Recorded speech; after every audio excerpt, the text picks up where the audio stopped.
Welcome to Apexeraz. This is Elias and Mira. Hello, everyone. Today we dive into Schopenhauer's Fragments of the History of Philosophy, sections 1 and 2. That's right. He urges us to read original works, not watered-down versions, and explores the bold ideas of the pre-Socratics. Ideas he sees as, well, raw, real, and still incredibly relevant. Absolutely. In the next episodes, we'll cover Socrates, Plato, Aristotle, and more. So a real journey through the history of philosophy seen through Schopenhauer's eyes. Exactly. Please follow us on YouTube and Spotify. Okay, let's unpack this. Schopenhauer kicks things off with a pretty strong stance on how to really understand philosophy, doesn't he? He certainly does. What's fascinating is his almost, gut-level rejection of relying on summaries or histories. Yeah. He uses this powerful image of someone else chewing your food for you. Right. Think about it. You lose the direct experience, the texture, maybe even some of the essential nutrients. That's how he sees engaging with secondhand philosophical accounts. The core insight here isn't just about reading old books. It's about the value of direct engagement, Yeah. with primary sources in any field where you want a deep understanding. Totally. Philosophy, science, historical documents, whatever. Exactly. It's like he's saying, why settle for a bland echo when you can hear the original voice? He even goes as far as calling historians of philosophy parasites of philosophy. That's pretty harsh. It is harsh, yeah. Yeah. But it underscores his worry that the true power, the nuance of a great thinker's ideas, it gets diminished when it's filtered through another person's interpretation. And explained using, current buzzwords. Exactly. And their own biases, maybe. He's concerned about losing the authentic encounter with the original thought. He even brings up the practical challenges, right?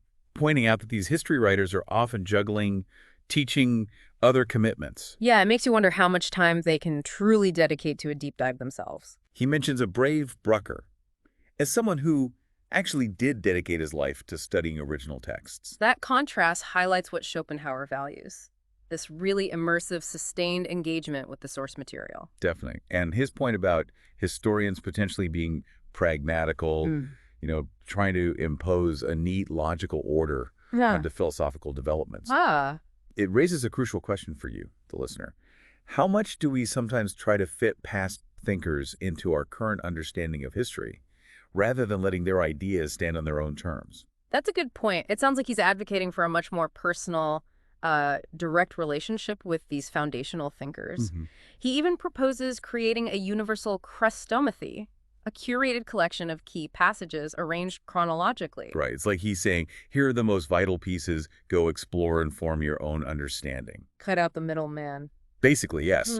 And he makes it clear that the ideas he's presenting are rooted in his own direct study of these original works, not just a retelling of existing historical accounts. That really sets the stage for diving into the pre-Socratics, these thinkers who were, really at the dawn of Western philosophy. And that's where things get really fascinating. I mean, these are the individuals who first grappled with some of the most fundamental questions about existence. Absolutely fundamental. Schopenhauer starts with the Eleatics, and their big contribution seems to be this recognition of a difference between what we perceive, what appears to us, right? The world of our senses and what we think. Yes, exactly. What's so interesting about the Eleatics is their assertion that true being, what is genuinely real, the pantos, isn't found in the constantly changing, often contradictory world we experience through our senses, the tapemina. Right, the appearances. Instead, they believe true reality lies in the realm of thought, the tamatona, and they characterized it as one, unchanging, immovable. Wow, so a very different kind of reality. Completely. This early distinction between appearance and reality, it's a fundamental tension that, still shapes how we think about knowledge and truth today. Think about how often we might mistake surface-level information for deeper understanding in our own lives. That's true. So when Diogenes supposedly tried to disprove them by, walking around demonstrating movement, Yeah, the famous story. Schopenhauer suggests the Eleatics would have just seen that as completely missing the point. Exactly. They weren't talking about physical movement in the world of phenomena. They were talking about the nature of true being, grasped by thought, Which doesn't change. which is eternal and unchanging in their view. If we connect this to the bigger picture, the Eleatics were among the first to articulate this crucial difference between appearance, phenomenon, and what Kant much later termed the thing in itself. puts its way. Okay, so a precursor to Kant, in a way. In a sense, yes. They recognize that our sensory experience alone might not provide a complete or accurate picture of reality. And Schopenhauer highlights that even Aristotle noted that this true being, this Nutman, could only be grasped through thought. Right. It's like they were saying, don't just trust what you see, you need to engage your intellect. He also mentions Parmenides having works on both phenomena, takati dasa, and the thing in itself, takati alia. That division is key. It suggests a really deliberate attempt to understand reality on these two distinct levels. Metaphysics and physics, sort of. You could put it that way. And the reference to Philoponos's commentary on Melissos, pointing out the one in relation to truth and the many in relation to opinion, it just further supports this core Eleatic idea. Okay. Then we have Heraclitus, who seems to be the complete opposite. Totally. Polar opposite. Where the Eleatics emphasize stillness and unity, Heraclitus saw constant change, flux. Everything flows, right? That famous line. Exactly. Pantare. Heraclitus grounded his philosophy firmly in the perceived world, in ta phainemen. What's fascinating is how Schopenhauer presents him as a direct counterpoint to the Eleatics. This ongoing debate between permanence and change, being and becoming, it's a recurring theme throughout the history of Western thought. It starts right here. And Schopenhauer even suggests that Heraclitus's doctrine of flux might have paved the way for Plato's theory of forms or ideas. As a way to find something stable, something eternal, amidst all that constant change. That's an interesting connection to consider, like Plato was trying to solve the puzzle these guys set up. It is. Plato, in a way, really attempted to reconcile these opposing views. He proposed this realm of eternal, unchanging forms or ideas that exist beyond the fleeting world of our senses. Right. What strikes me, though, is how these fundamental ideas from the pre-Socratics, like Anaxagoras' nous mind and Eumer, similar parts. Yeah. Empedocles' phili kainikos, love and strife, and the four elements, Democritus' atoms, Heraclitus' constant flux, the Eleatics' idea of being, and the Pythagorean focus on numbers and metempsychosis. The transmigration of souls, yeah. They just keep appearing in later ancient writings. It's as if these initial insights were so profound they just couldn't be ignored. That repetition is certainly significant. Schopenhauer even suggests, kind of speculatively, that these core propositions might have constituted the entirety of their philosophical systems. Really?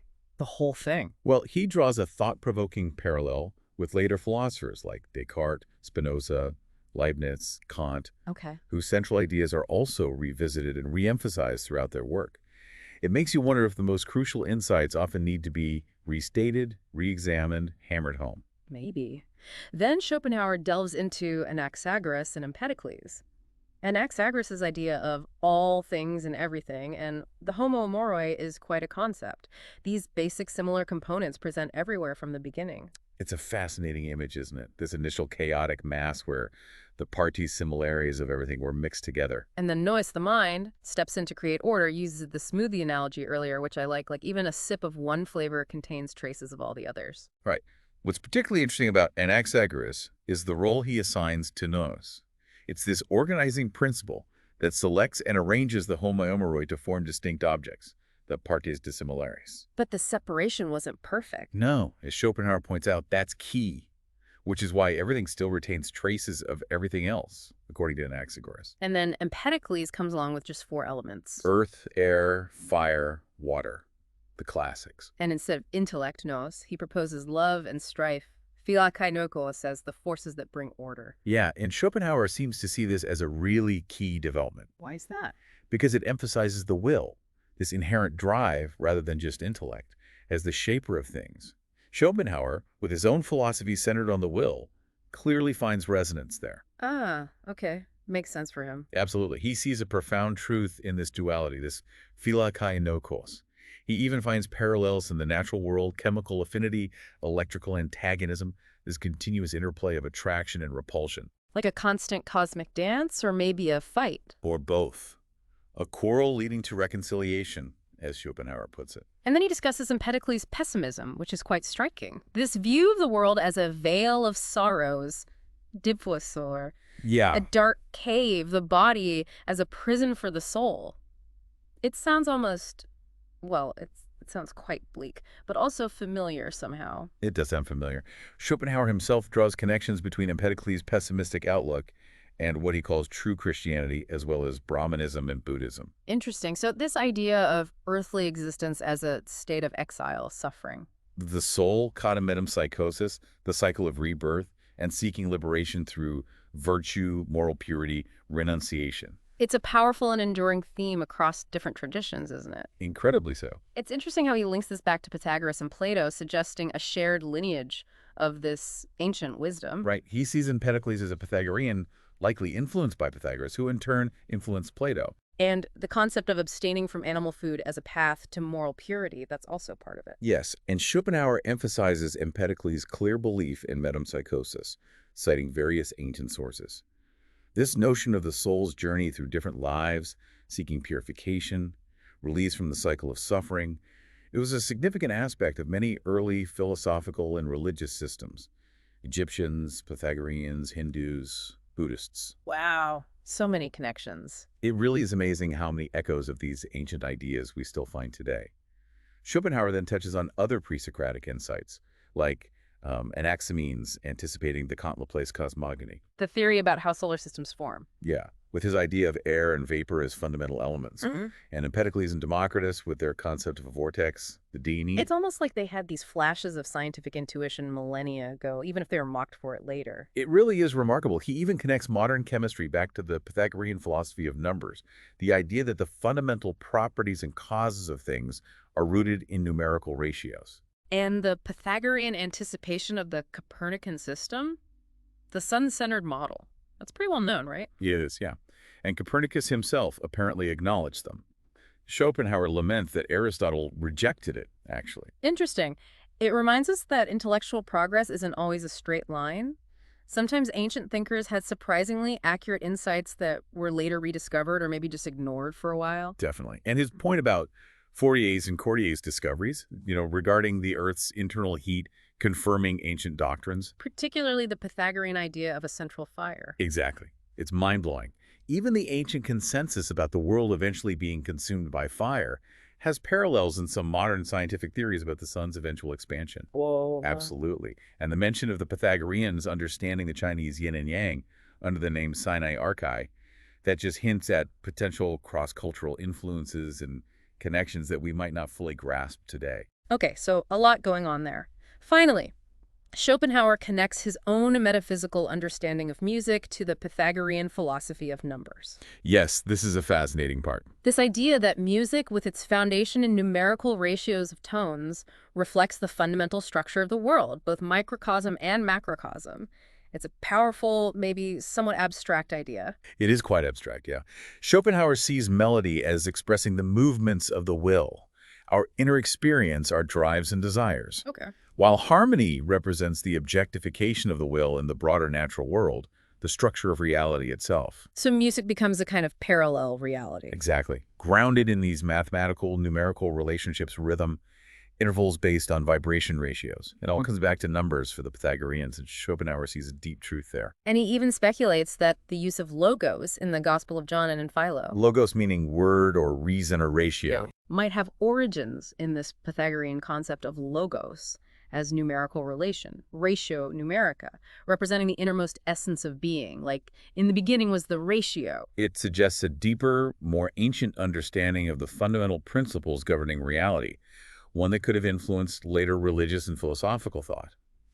He also mentions Aristotle's view of passions as logoienuloi, sort of en-mattered principles, and logos as the eidos, or form of a thing. It all seems connected.